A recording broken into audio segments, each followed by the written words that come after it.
bismillahi irrahmani irrahim allahu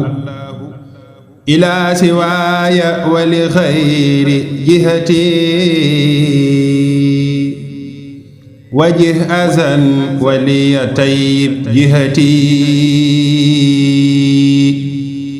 li wajhika alkarimi sux kulla lain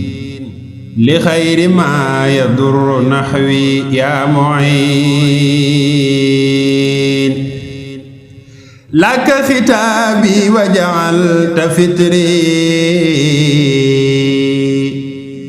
fawqa siyaamin wa xamayta xutri ijcal baqiyata xayaati saafiya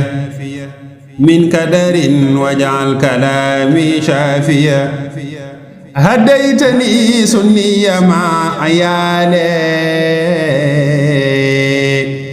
safi lana naharakal layaali hadaytani sunniya ma ayaali safi lana naharakal layaali subhaana rabbika rabbil izzati ammaa yasifuun wa salaamun alal mursaliin walhamdulillaahi rabbil aalamiin